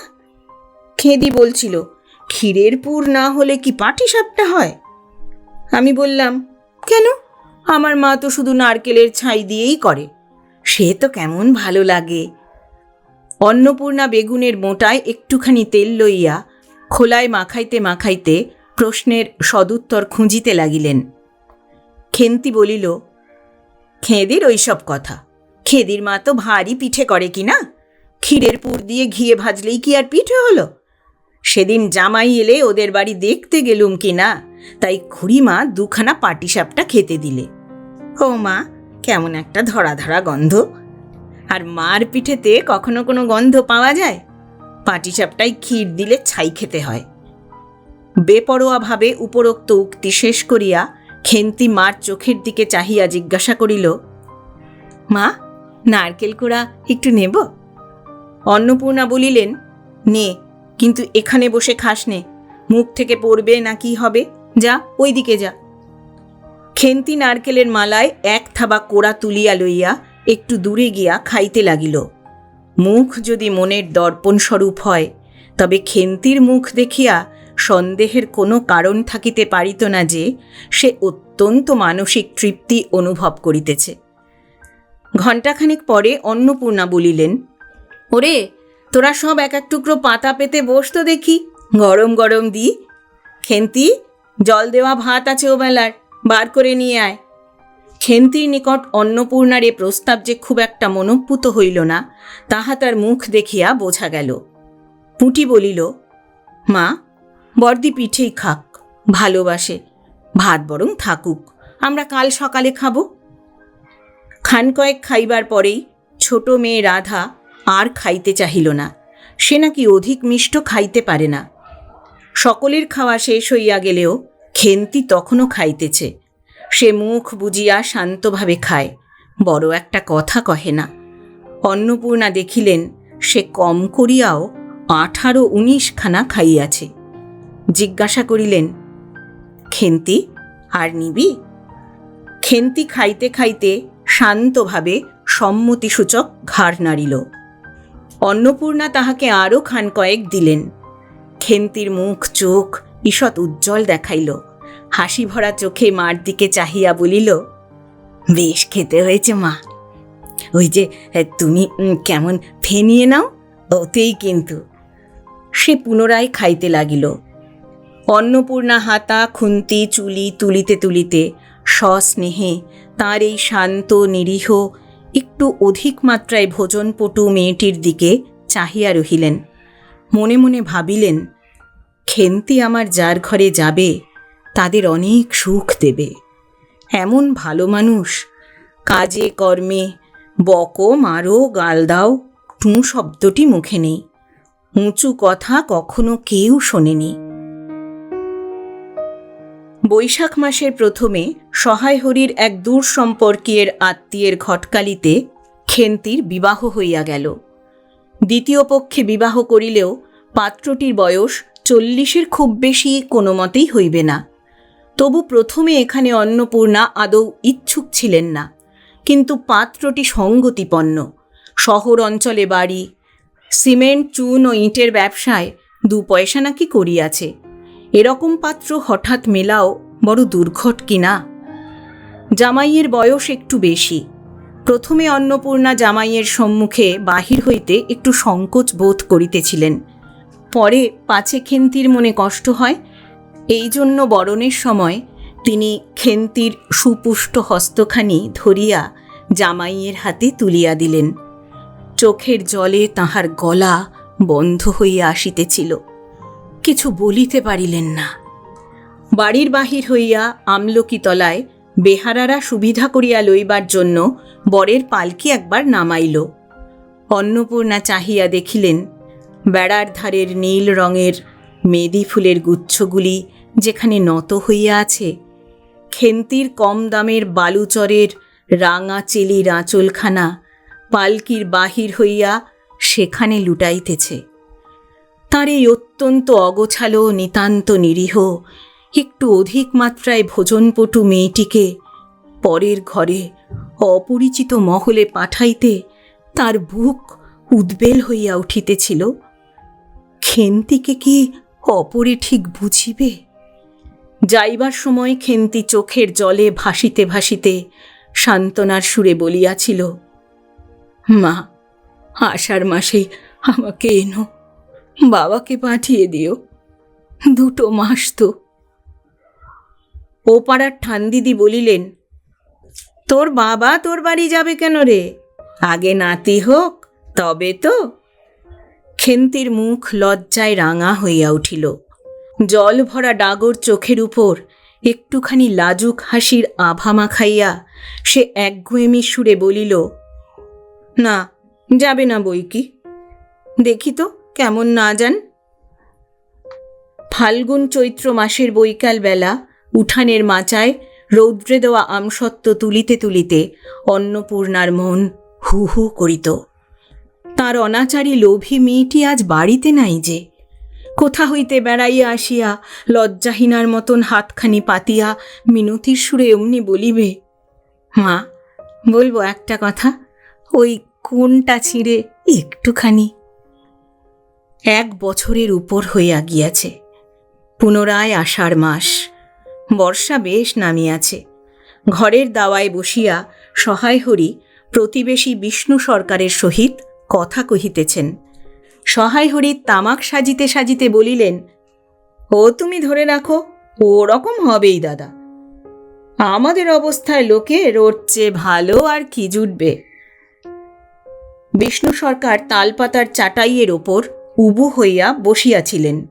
দূর হইতে দেখিলে মনে হইবার কথা তিনি রুটি করিবার জন্য ময়দা চটকাইতেছেন। গলা পরিষ্কার করিয়া বলিলেন, না, সব তো আর, তাছাড়া আমি যা দেব নগদই দেব। তোমার মেয়েটির হয়েছিল কি? সহায় হরি হুঁকাটায় 5-6টি টান দিয়া কাশিতে কাশিতে বলিলেন, বসন্ত হয়েছিল শুনলাম। ব্যাপার কি দাঁড়ালো বুঝলে? মেয়ে তো কিছুতে পাঠাতে চায় না। 250 আন্দাজ টাকা বাকি ছিল। বললে, ও টাকা আগে দাও, তবে মেয়ে নিয়ে যাও। একেবারে চামার। তারপর বললাম, টাকাটা ভায়া ক্রমে ক্রমে দিচ্ছি। পুজোর তত্ত্ব কম করেও 30 টাকার কমে তো হবে না। ভেবে দেখলাম কি না। মেয়ের নানা নিন্দে ওঠালে। ছোট লোকের মেয়ের মতন চাল, হাভাতে ঘরের মতো খাই খাই, আরও কত কি। পৌষ মাসে দেখতে গেলাম, মেয়েটাকে ফেলে থাকতে পারতাম না, বুঝলে। সহায় হরি হঠাৎ কথা বন্ধ করিয়া জোরে জোরে মিনিট কতক ধরিয়া হুঁকায় টান দিতে লাগিলেন। কিছুক্ষণ দুজনের কোনো কথা শোনা গেল না। অল্পক্ষণ পরে বিষ্ণু সরকার বলিলেন, তারপর? আমার স্ত্রী অত্যন্ত কান্নাকাটি করাতে পৌষ মাসে দেখতে গেলাম। মেয়েটার যে অবস্থা করেছে, শাশুড়িটা শুনিয়ে শুনিয়ে বলতে লাগলো, না জেনে শুনে ছোট লোকের সঙ্গে কুটুম্বিতে করলেই এরকম হয়। যেমন মেয়ে তেমনি বাপ। পৌষ মাসের দিন মেয়ে দেখতে এলেন শুধু হাতে। পরে বিষ্ণু সরকারের দিকে চাহিয়া বলিলেন, বলি, আমরা ছোট লোক কি বড় লোক, তোমার তো সরকার খুঁড়ো জানতে বাকি নেই। বলি, পরমেশ্বর চাটুর্যের নামে নীলকুঠির আমলে এ অঞ্চলে বাঘে গরুতে 1 ঘাটে জল খেয়েছে। আজই না হয় আমি। প্রাচীন আভিজাত্যের গৌরবে সহায় হরি শুষ্ক সুরে হা হা করিয়া খানিকটা শুষ্ক হাস্য করিলেন। বিষ্ণু সরকার সমর্থনসূচক একটা অস্পষ্ট শব্দ করিয়া বার কতক ঘাড় নাড়িলেন। তারপর ফাল্গুন মাসেই তার বসন্ত হল। এমন চামার! বসন্ত গায়ে বেরুতেই টালায় আমার এক দুঃসম্পর্কের বোন আছে। একবার কালীঘাটে পুজো দিতে এসে তার খোঁজ পেয়েছিল। তারই ওখানে ফেলে দিয়ে গেল। আমায় না একটা সংবাদ না কিছু। তারাই আমায় সংবাদ দেয়। তা আমি গিয়ে দেখতে পাওনি?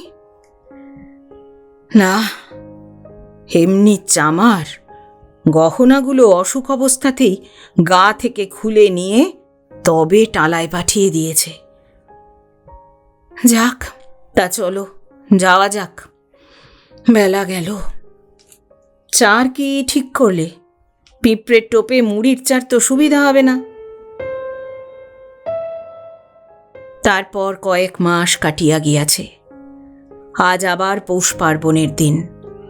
এবার পৌষ মাসের শেষাশেষি এত শীত পড়িয়াছে যে অত্যন্ত বৃদ্ধ লোকেরাও বলাবলি করিতেছেন যে এরূপ শীত তাহারা কখনো জ্ঞানে দেখেন নাই। সন্ধ্যার সময় রান্নাঘরের মধ্যে বসিয়া অন্নপূর্ণা সরু চাকলি পিঠার জন্য চালের গুঁড়ার গোলা তৈয়ারি করিতেছেন।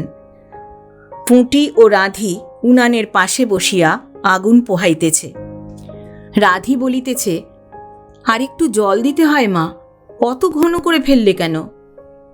পুঁটি বলিল, আচ্ছা মা, ওতে একটু নুন দিলে হয় না? ও মা, দেখো মা, রাধির দোলাই কোথায় ঝুলছে, এক্ষুনি ধরে উঠবে। অন্নপূর্ণা বলিয়া উঠিলেন, সরে বসো না, আগুনের ঘাড়ে গিয়ে না বসলে কি আগুন পোহানো হয় না? এই দিকে আয়। গোলা তৈয়ারি হইয়া গেল। খোলা আগুনে চড়াইয়া অন্নপূর্ণা গোলা ঢালিয়া মুচি দিয়া চাপিয়া ধরিলেন। দেখিতে দেখিতে মিঠে আঁচে পিঠা টোপরের মতো ফুলিয়া উঠিল। পুঁটি বলিল, মা দাও, প্রথম পিঠাখানা কানাচে সারা ষষ্ঠীকে ফেলে দিয়ে আসি। অন্নপূর্ণা বলিলেন, একা যাস নে, রাধিকে নিয়ে যা। খুব জ্যোৎস্না উঠিয়াছিল। বাড়ির পিছনে সারা গাছের ঝোপের মাথায় তেলাকুচো লতার থলো থলো সাদা ফুলের মধ্যে জ্যোৎস্না আটকাইয়া রহিয়াছে। পুঁটি ও রাধি খিড়কি দোর খুলিতেই একটা শিয়াল শুকনো পাতায় খসখস শব্দ করিতে করিতে ঘন ঝোপের মধ্যে ছুটিয়া পলাইল। পুঁটি পিঠাখানা জোর করিয়া ছুঁড়িয়া ঝোপের মাথায় ফেলিয়া দিল। তাহার পর চারিধারের নির্জন বাঁশবনের নিস্তব্ধতায় ভয় পাইয়া ছেলে মানুষ পিছু হটিয়া আসিয়া খিড়কি দরজার মধ্যে ঢুকিয়া পড়িয়া তাড়াতাড়ি দ্বার বন্ধ করিয়া দিল। পুঁটি ও রাধি ফিরিয়া আসিলে অন্নপূর্ণা জিজ্ঞাসা করিলেন, দিলি? পুঁটি বলিল, হ্যাঁ মা, তুমি আর বছর যেখান থেকে নেবুর চারা তুলে এনেছিলে সেইখানে ফেলে দিলাম। তারপর সে রাত্রে অনেকক্ষণ কাটিয়া গেল। পিঠা গড়া প্রায় শেষ হইয়া আসিয়াছে। রাতও তখন খুব বেশি। জ্যোৎস্নার আলোয় বাড়ির পিছনের বনে অনেকক্ষণ ধরিয়া একটা কাঠঠোকরা পাখি ঠক্র ঠক্র শব্দ করিতেছিল। তাহার স্বরটাও যেন ক্রমে তন্দ্রালু হইয়া পড়িতেছে। দুই বোনের খাইবার জন্য কলার পাতা চিরিতে পুঁটি অন্যমনস্কভাবে হঠাৎ বলিয়া উঠিল, দিদি বড় ভালোবাসত মা। তিনজনে খানিকক্ষণ নির্বাক হইয়া বসিয়া রহিল। তাহার পর তাহাদের তিনজনেরই দৃষ্টি কেমন করিয়া আপনা আপনি উঠানের এক কোণে আবদ্ধ হইয়া পড়িল, যেখানে বাড়ির সেই লোভী মেয়েটির লোভের স্মৃতি পাতায় পাতায় শিরায় শিরায় জড়াইয়া তাহার কত সাধের নিজের হাতে পোঁতা পুঁই গাছটি মাচা জুড়িয়া বাড়িয়া উঠিয়াছে।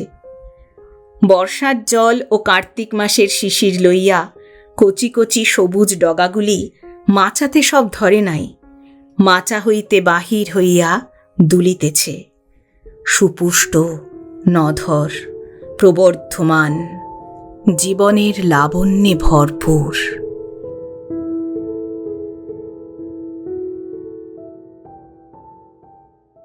এতক্ষণ শুনলেন শ্রদ্ধেয় লেখক বিভূতিভূষণ বন্দ্যোপাধ্যায় রচিত একটি ছোট গল্প, পুঁই মাচা।